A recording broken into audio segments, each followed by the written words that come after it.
Hi everyone, this is our group video on transition metals for our CM3206 project. So transition metals are the group of elements found in this D block over here. So there are two definitions of transition metals. The first is an element with a partially filled D subshell, and the other is an element occupying the D block of the periodic table. For our video, we'll be using the second definition. So what is the electron configuration of transition metals? Well, they have partially or completely filled d orbitals, and they usually have completely filled s orbitals, except for group 6 and 11, which have half filled s orbitals. Group 12 has a completely filled d orbital shell. So the trends in physical and chemical properties within a group are relatively same atomic size, have large change in charge and radius ratio. They are hard and have high densities. They have high melting and boiling points. They form compounds which are often paramagnetic. They show variable oxidation states, and they form colored ions and compounds. So the transition elements are much denser than the S block elements and show a gradual increase in density along D block.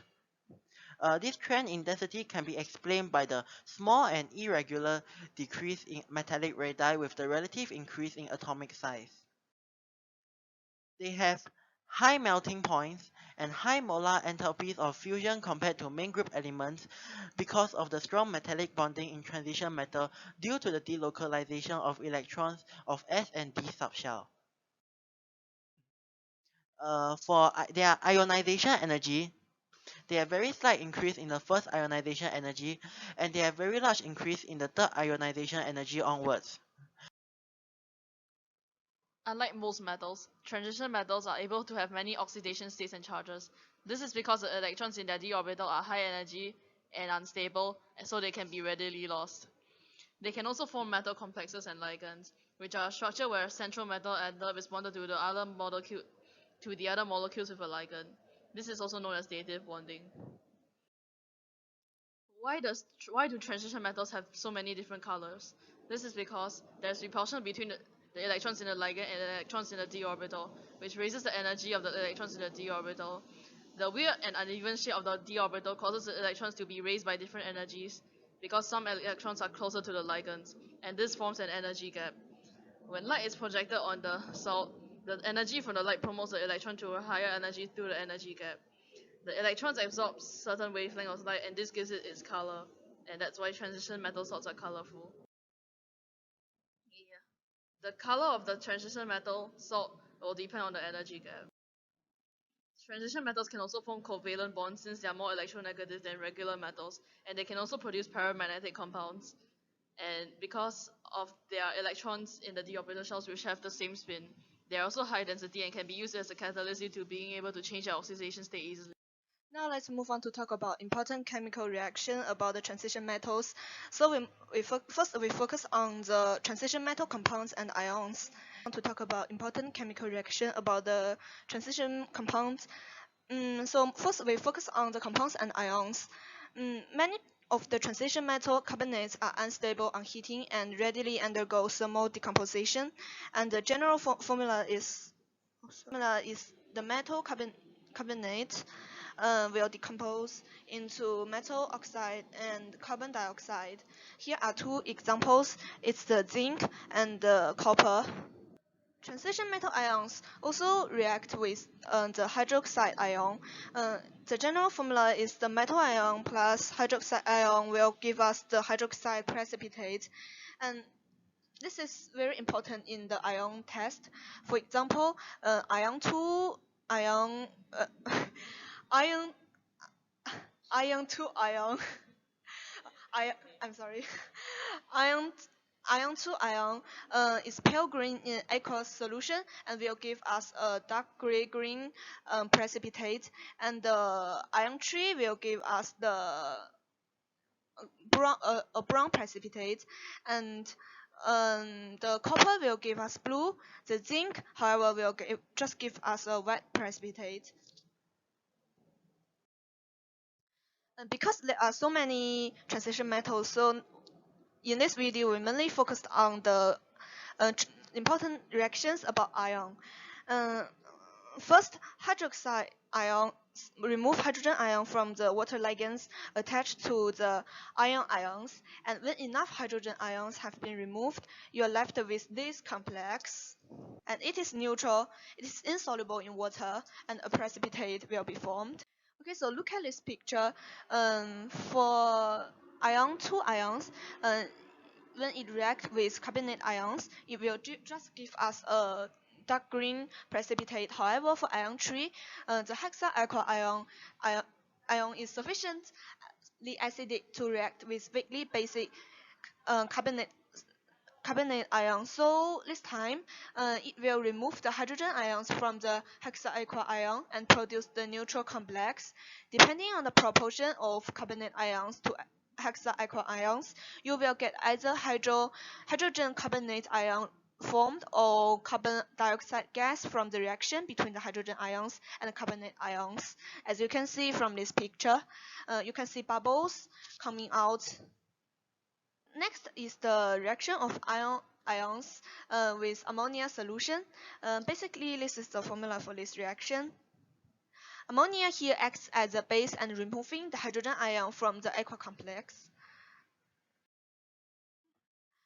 This picture shows the difference for ion 3 case and ion 2 case. And you can see for ion 2, after the precipitate forms, later it will be oxidized by the air. The oxygen in the air and the precipitate will darken and turns orange around the top. Also, we can testing ion 3 ions with cyanate ions. You can see a blood red solution containing the ion complex, which you can see from the picture here.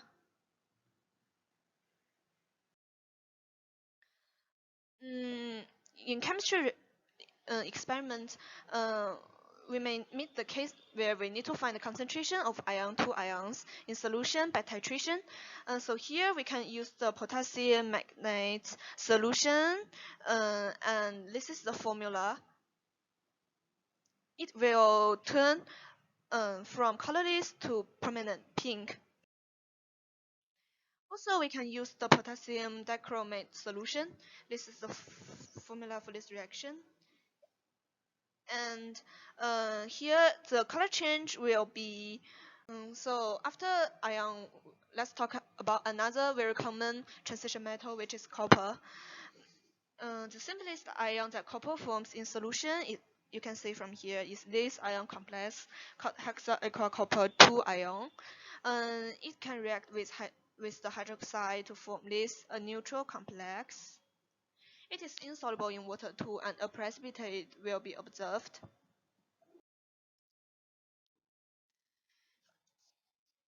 And here is an interesting reaction, which is a ligand exchange reaction involving the chloride ions. You may find the color of the tetrachlorocuprate ion variously described as olive green or yellow. If you add water to the green solution, it turns to the blue color, and this is the reaction. Okay, so it also reacts with iodide ions, and this is the reaction. It is the redox reaction, and the oxidation state of copper decreased from 2 to 1, and the oxidation state of iodine it increased from -1 to. Oh, we can. Okay, so we can also use this reaction to find the concentration of copper 3 ions in the solution. If you peptide a known volume of a solution containing copper 3 ions into a flux, then you just add an excess of potassium iodide solution, you will get the reaction we have just described. And this formula shows the reaction. Okay, so as the solution cell surface solution is running from a burette, the color of the iodine phase, when it's almost gone, you need to add some starch solution. This reaction reversibly with iodine to give a deep blue complex, which is much easier to see. After talking about the transition metal compounds and ions, we talk about the metal transition metals can be used as catalysts, and here are some examples of the vanadium. Okay, so the reason why oxidation reduction reactions require one molecule to lose electrons and another to gain electrons. Many oxidation reduction reactions proceed at a very slow rate in absence of a catalyst because of the likelihood of an oxidate species encountering a reductive species to exchange the electrons is very low. And transition metals have d shell outer electrons, so they are normally used as the catalyst. These shell outer electrons are very easily lost and gained.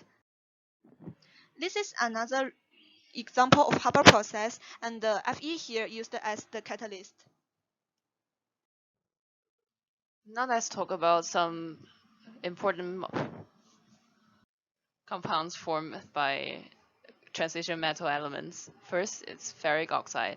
It occurs in nature as hematite.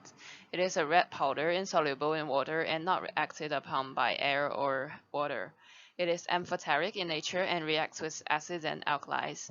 It is reduced to iron by hydrogen gas, carbon, and carbon monoxide. It is used as a catalyst in the oxidation of carbon monoxide to carbon dioxide in the Haber process. And secondly, we'll talk about copper sulfate. In the lab, it is prepared by dissolving cupric oxide, cupric hydroxide, or carbonate in dilute sulfuric acid, and is commercially prepared by the reaction of hot dilute sulfuric acid on scrap copper in the presence of air. And it has 5 molecules of water of crystallization, and all of which can be removed on heating to form colorless copper sulfates. At high temperature, it forms cupric oxide. It forms double salts with alkali sulfates, such as this one. It reacts with potassium cyanate, forming a complex compound. It liberates iodine from soluble iodides, and the reaction is given as such. Next, potassium dichromate. When heated, it is decomposed to its chromates, and the reaction is given as such. With alkalis, it is converted to chromate, which on acidifying gives back dichromate. In dichromate solution, the dichromate ions are in equilibrium with chromate ions at pH equal to 4. And be reminded that dichromate ions are orange-red in color, and chromate ions are yellow. These are the reactions with concentrated concentrated sulfuric acid. It is a powerful oxidizing agent. In the presence of dilute sulfuric acid, it furnishes 3 atoms of available oxygen. When it is heated with concentrated hydrochloric acid or with a chloride in the presence of sulfuric acid, reddish-brown vapors of chromal chloride are obtained. Thus, this reaction is used in the detection of chloride ions in the quantitative analysis. Next, potassium permanganate. It exists as deep purple prisms. It is moderately soluble in water at room temperature. The preparation on a large scale is given by this equation. After this equation, it is oxidized to potassium permanganate, which is purple in color, by bubbling carbon monoxide, carbon dioxide, or chlorine gas or ozone gas into the former. The manganate solution is hydrolyzed between iron electrodes. The oxygen involved at the anode converts manganate into permanganate. When heated, it decomposes to potassium manganate. With hot concentrated sulfuric acid, it gives Mn2O7, which on warming decomposes to MnO2. With hot concentrated sulfuric acid, O2 is involved. It is also a powerful oxidizing agent. The actual oxidizing action depends upon the medium: acid, basic, or neutral. In neutral solution, it acts as moderate oxidizing agent. In strong alkaline solution, it is converted into potassium permanganate. In acidic medium, Mn7+ is converted to Mn2+. And that is all for our video. Thank you for watching.